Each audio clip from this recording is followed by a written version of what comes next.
Good morning students. Today we are going to discuss about transpiration.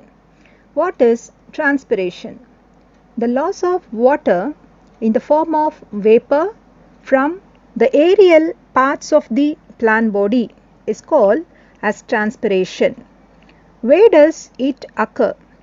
Transpiration occurs in all the plants through stomata. What is stomata? The leaves have tiny microscopic pores called stomata. Water evaporates through these stomata. Let me see the structure of stomata. Stomata are minute pores, consist of two specialized epidermal cells called God cells. The God cells are kidney shaped. The wall of the God cell surrounding the pore is thickened and inelastic. Rest of the walls are thin, elastic and semi-permeable. Each God cell has a cytoplasmic lining, central vacuole.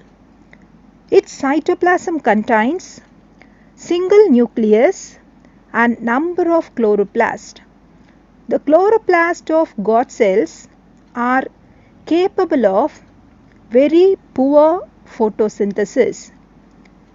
God cell surrounded by modified epidermal cells known as subsidiary cell or accessory cells, which supports in the movement of God cells. This is about the structure of stomata. Now, types of transpiration. There are three different types of transpiration: stomatal transpiration, cuticular transpiration, lenticular transpiration. What is stomatal transpiration? Loss of water from plants through stomata is called stomatal transpiration. It accounts for about 90 to 95% of the water transpired from leaves. So major amount of transpiration take place only through stomata. Next type is cuticular transpiration. Loss of water in plants through the cuticle. It is called cuticular transpiration. Lenticular transpiration.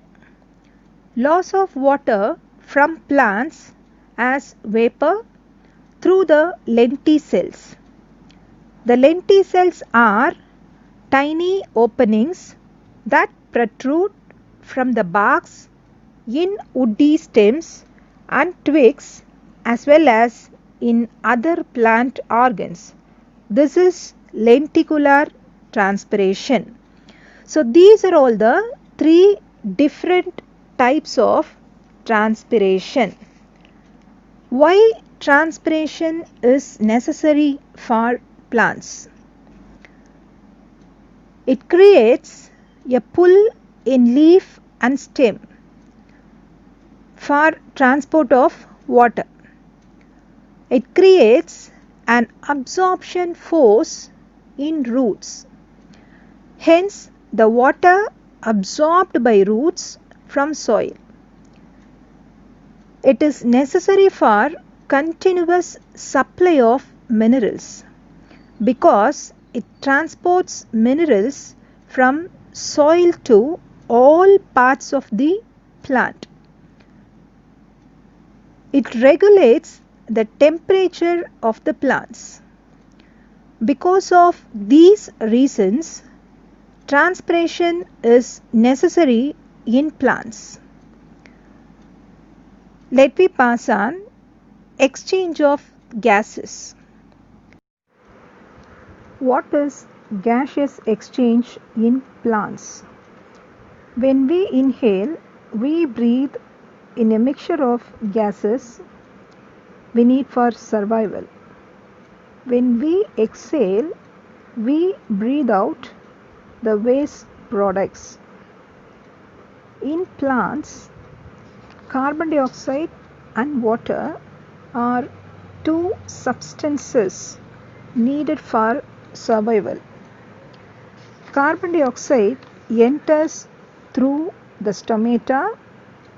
Water is absorbed through roots of the plant and released as water vapor through the stomata.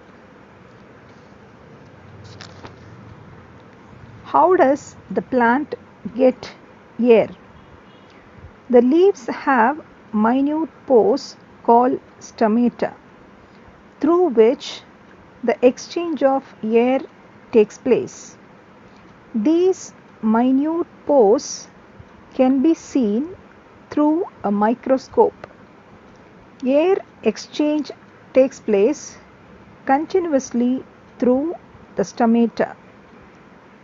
Plants exchange gases, that is carbon dioxide to oxygen, continuously through these stomata. In plants, carbon dioxide enters while water and oxygen exit through a leaf stomata.